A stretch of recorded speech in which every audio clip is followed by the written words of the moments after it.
Hey, welcome back to another episode of Cooking with the Jacobs. And from these little ingredients, I'm going to make my version of the cowboy casserole. Right? So if you want to see how that turns out, then stay tuned.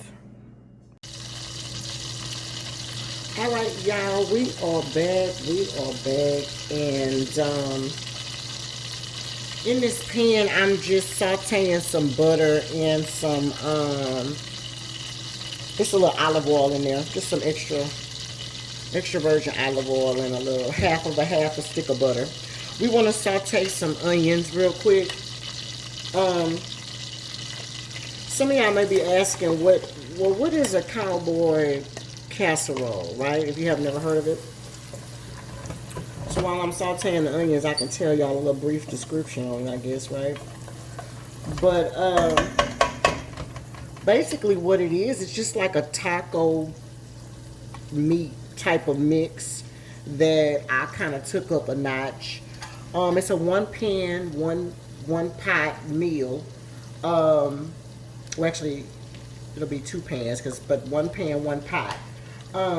Meal, and you put it together, and then it's the ground meat basically at the bottom, and it's seasoned up with some stuff. You'll see what's seasoned with, tomatoes and seasoning, all that good stuff like that, as well as some taco seasoning. And then I'm gonna lay that at the bottom of the pan, and on top of it, I'm gonna put my jalapeno cornbread. So for those who have ever had my jalapeno cornbread, then imagine that with some ground meat type of situation going on at the bottom. Like, oh my God, right? Montravia loves this meal. So we're making this for her. I'm probably not going to do a video on how to do the actual jalapeno cornbread, but I will link the video to my jalapeno cornbread video. You make it the exact same way, okay? The only thing is that you're going to have this ground meat type of thing at the bottom. All right, but we'll get into that later. All right, let's saute this up for a couple of minutes. I'm going to saute for maybe about 2 more minutes, and then I'll come right back. And the next step will be we'll add the bell peppers. Okay, y'all, now that looks pretty good. It's been sauteing for, let it saute the onions just by itself. Let it do its thing for a couple of minutes first, okay? With the butter. Just kind of, let it. Now you can put the bell peppers in there. That's 1 red bell pepper and 1 green bell pepper. Okay, if you don't like bell pepper, you don't have to add this. This recipe will still taste good, even if you don't have the bell pepper in it, but I love the color that's in it. So I add onions and bell peppers to everything, honey. If you don't add onions and bell peppers to your food, to me, you childish. All right, and so we don't have anything in common when it comes to cooking. All right, when you grow up a little bit, then you can come back and talk to me. All right, now we're gonna saute this up just a little bit. So maybe another 2 or 3 minutes, and then the next step that we're gonna do is we're gonna add some minced garlic in it. But you need to let this saute just about another 2 minutes within itself. You're gonna build layers and layers of flavor. That's what you're looking for here. All right. Okay, I'll see y'all in a few minutes. All right, loves, we are back, and that looks pretty good. It's been about two minutes or so. It doesn't have to be anything major. You just want it to be layers on layers of flavor is what you're looking for, okay? Now then, the next part that you're going to do is you're going to put you some minced garlic in there. You need about 2 tablespoons of garlic, okay? But y'all know the Jacobs, we like garlic, so we probably going to use, 3 or 4 maybe. 3 or 4 teaspoons, like this. So I said tablespoons, but excuse that. You needed 2, really. 2 heaping teaspoons. But if you have 1 tablespoon, that'll work, or you can use 2. And in my case, we're going to use a lot because that's how we like it, okay? Don't worry about it. Now, we're going to saute that in there, just like this. And now all of this stuff is what we're going to put our meat in. See what I'm saying? Because remember I told you it's 1 pan, 1 pot. Now, are we going to drain the grease from off of the meat? Well, of course we are. You know what I'm saying? But I had to saute my vegetables first, so that's the reason why I'm gonna just go ahead and put them in this pan. We haven't really put any spices in it yet, and I will season it a little bit after, you know, I drain it off. But for the most part, you know, you don't have to put anything in there right now. Just wait until after you drain that meat off, the grease off the meat, and then you can add it. Now your fire is on between a medium and a high. Of course, you need to watch it as you're sauteing your stuff. And I have here about a little bit over 3 pounds of meat. Now the pan size that I'm gonna make, I don't know what is this, like an 11 by 9. Can y'all see that? 11 by 9 or something like that. But it's like one of those, the largest rectangular dish that you have, okay, is what you want. And really 3 pounds may be too much, but we like our stuff meaty, so really you probably just need 2 pounds. You really don't need 3 pounds. You know, on the cool, we're really trying to be a little too much when you put 3 pounds, but we like our stuff extremely meaty, so that's why we put 3 pounds. But 2 pounds would be perfect for this. 2 pounds of it, and then just saute your ground meat up as regular. Okay, and then I'll be back to you when that ground meat is sauteed up and it drained off. All right, so I'll see you in a few minutes. Okay, dolls, I am back. So let's talk about it. This meat has been drained and everything. Okay, y'all, excuse that. I had to do a pan swap. You need a pan that's big enough that's gonna hold the liquid that's in this stuff. So I needed to get a bigger pan. Now I'm not gonna fill this whole thing up, but it's gonna be about halfway full. So I just want to make sure I had enough. But anywho, so y'all can see down off in there, right? Now that's just the ground meat that I already drained. Let's put a little salt in it. So put about a tablespoon of salt. If you have seasoned salt, preferably, you can use that. And I'm going to sprinkle it with some Tony Chachere as well. About a tablespoon of Tony Chachere. Let me get my fire turned on at this point. Put it on a low until I add the liquid because I don't want it to make too much juice. Or either even on high. I mean, I'm sorry, on off would work. That'll be fine too. But I have 3 of these taco seasonings. Okay, so just whatever kind that you like. I have 2 hot and 1 original, and that's because we like hot.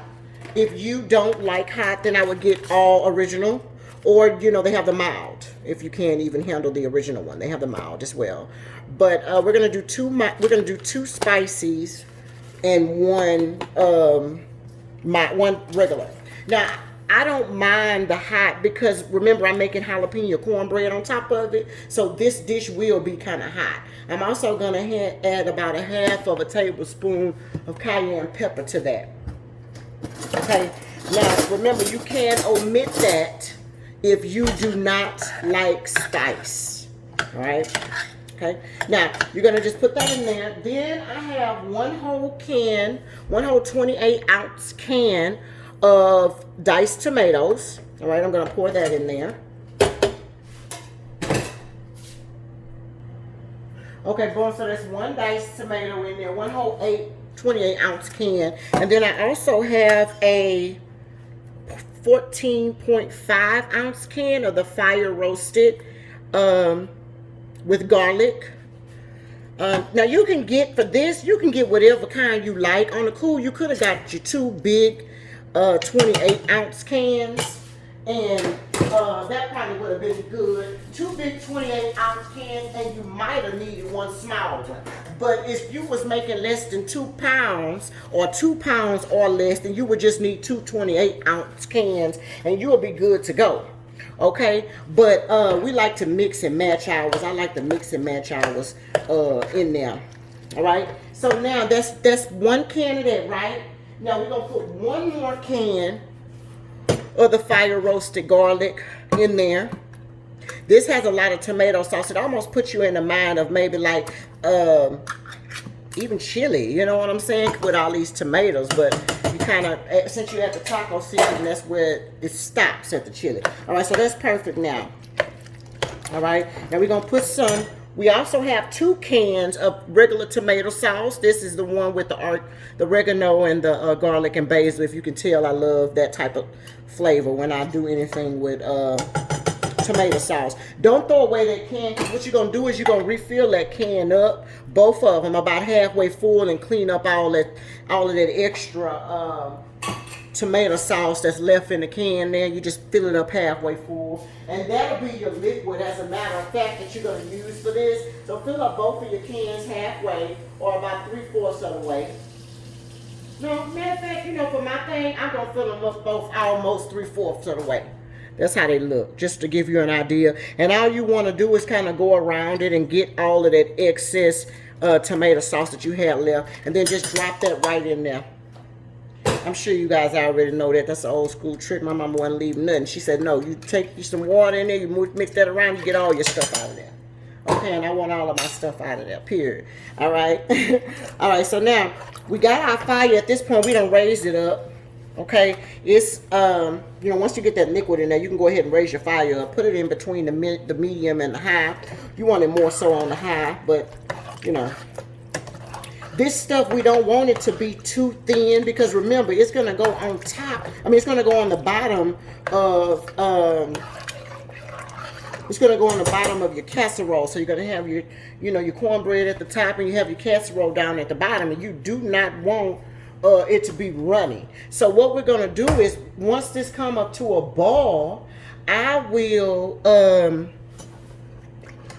cover it, and I'm going to let it simmer for a good 20 minutes, okay, and before I put it into the pan. And then in the meantime, while I'm letting it simmer for the 20 minutes, I'll be preparing the jalapeno cornbread, okay? But like I told y'all, that video, just you know, click after this, go back and click on it, and I'll show you how to make that, okay? But yeah, so I'll see you in a second. As soon as it's come up to a boil, I can come right back and show you the boil. We'll bring it down back to the medium, simmer it for about 20 minutes, stirring it occasionally, and then we'll be ready to pour it into our pan, all right? But at this time, you can also cut your oven on to 400 degrees. Okay, that could be getting ready for you too, because when you cook your stuff, you're gonna cook it on 400 degrees. All right, so I will see you guys in a few minutes. All right, y'all, I'm back. It got a little bubble on it, so that's how we want it. Turn it back to medium, and we're gonna set the timer for 20 minutes, okay?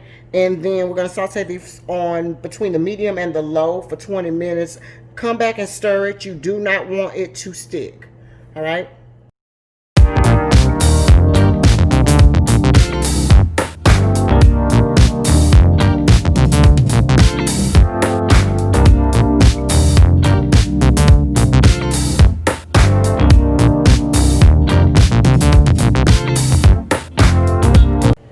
Okay, y'all, we back. Now, this done simmer for 20 minutes. Let me show you what it looks like. Woo, that is good. Okay, so now we're going to cut the fire off of this, and we're going to just, like, let this cool real quick while I finish assembling the cornbread.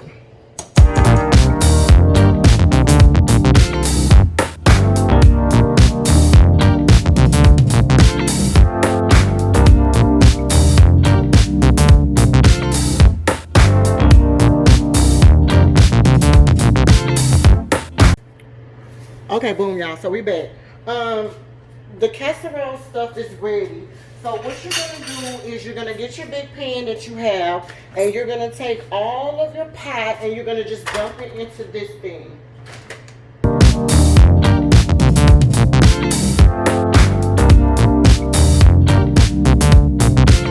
Okay, y'all. So that's perfect. I still have some more juice left, but that's okay. It's just because I made too much. Like, you don't want to overfill your thing because your cornbread has to rise up. Okay? So just put it in there about halfway full. And then you're going to take you some shredded cheese and just cover it, the top of it, with some cheese. You don't have to stir it in or anything. Don't even worry about stirring it in. It's not that serious. Just make sure that you put it generously on top of it.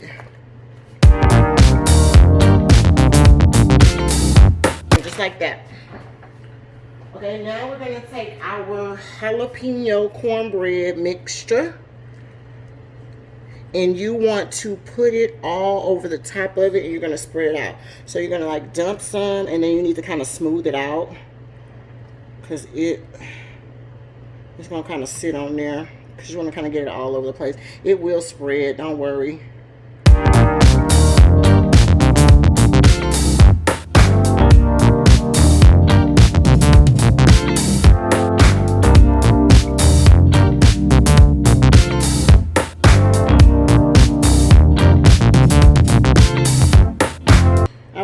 So this goes right on top of there. You kind of spread it. You know, it's okay if you still have some little parts that's not, you know, covered or whatever. It's not that big of a deal.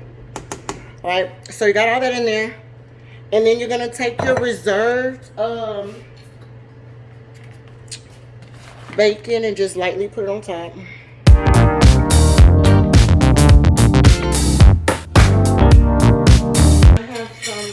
Over jalapenos just to put on top to let you know you're dealing with a jalapeno something. You don't really have to do this part because you mix the jalapenos in there or whatever already, but you can if you want. And then you're just going to put this in the oven for, it's going to be a total of about 45 minutes on 425. But I'm going to cook it for about 15 minutes, and then I'm going to put cheese on top of here. But you need to cook it for 15 minutes first, and then you can put the cheese on top. So I'll see y'all in about 15 minutes. Okay, guys, listen. This is only 15 minutes that this has been. So y'all see that the cornbread is going to come up. So don't worry about, you know, if it was sinking in there or whatever you thought, because it's not what you think. Okay, trust me. All right, so you're going to take your extra cheese that you have, and you're going to put this on top of the whole thing. Okay, and then you're going to put it back in the oven, and it needs to cook for at least an additional 30 minutes or so. Yeah, because I said about 45 minutes. So this usually doesn't take about 45 minutes to an hour, but let's try 45 minutes. Let's keep it in the mind of 45 minutes. All right, so yeah, you got your cheese all on top of there just like that, and then you're gonna pop this back in the oven. And then if y'all can see, it's all runny. See, she's still wobbly. So that's how you know it's not ready. 30 more minutes, and then I'll see y'all back. Okay, guys, I am back, and it is done. I did go a little bit too far on my cheese at the top, so it's a little browner than I want, but that's okay. As you can see on the edges, it still has a bunch of juice in it, so it's not dry or anything. It's just my cheese at the top. So make sure you watch your cheese. You don't want it to be as brown as mine, so maybe put it, instead of 45 minutes, make sure you kind of check it at the 30-minute mark or whatever, you know, when it starts cooking. But you want to make sure the inside is done. That's what you care about. Okay, see how that, you know, that's kind of hard? Yeah, that's your bread. So that's done right there. And once we cut into it, then you can see, you know, how juicy it is and that the bread is still there or whatever the case may be. But we're going to let this cool and finish cooking our chicken, and then I'll show you guys what it looks like at plate up. All right. Y'all, I was still going. But anyway, look. You see that little piece right there that I took out? So that just shows you right there that, yeah, I went too far on my cheese. But it's done in there, and it's soft. It's going to be good. So, yeah, I'll be back. All right, y'all. Now, this is the final product. And then, as y'all can see right there, see? The cornbread is done all the way. And it's still juicy. All right, so this is Papa's plate. But yeah, I went too far, like I said, on the cheese. But you know, cooking is cooking. Sometimes you mess up. I was out there running my mouth, but it's not burnt. It's just, you know, dark. My bad. Y'all don't go that far on that, though. You know what I mean? It can be brighter or whatever the case may be. It's all good. But yeah, cooking with the Jacobs. I'll see y'all next time.